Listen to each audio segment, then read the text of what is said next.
হাম নিয়ে আরো খবর জানাতে কুষ্টিয়া থেকে যুক্ত হচ্ছেন আমাদের সহকর্মী মাহতাবউদ্দিন লালন। লালন, কুষ্টিয়ায় হামের সংক্রমণ এবং বিস্তার নিয়ে সর্বশেষ কি তথ্য রয়েছে আপনার কাছে, বিস্তারিত জানাবেন।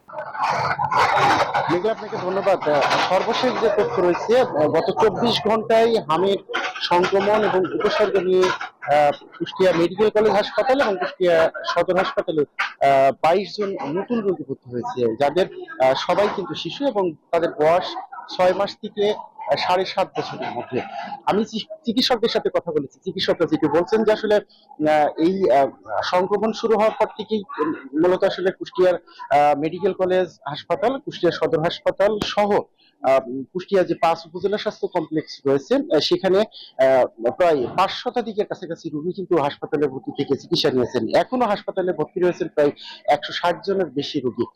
আমি জেলা সিভিল সার্জন কার্যালয়ের সাথে কথা বলে যে তথ্য পেয়েছি, তারা বলছেন যে ইতিমধ্যেই এই যারা হামে আক্রান্ত হয়েছেন, হামে আক্রান্ত রোগীদের চিকিৎসার জন্য ইতিমধ্যে কুষ্টিয়া সদর হাসপাতাল এবং কুষ্টিয়া মেডিকেল কলেজ হাসপাতালে বিশেষায়িত 2টি হাম আইসোলেটেড ওয়ার্ড চালু রাখা হয়েছে। পাশাপাশি আরো একটি ওয়ার্ড কিন্তু প্রস্তুত রাখা হয়েছে, যাতে করে বাড়তি রোগীর চাপ সামাল দেওয়া সম্ভব হয়। তবে চিকিৎসকরা বলছেন যে যাদের বাসায় ছোট বাচ্চা বা শিশু রয়েছে, সেসব অভিভাবকদের সচেতন হতে হবে।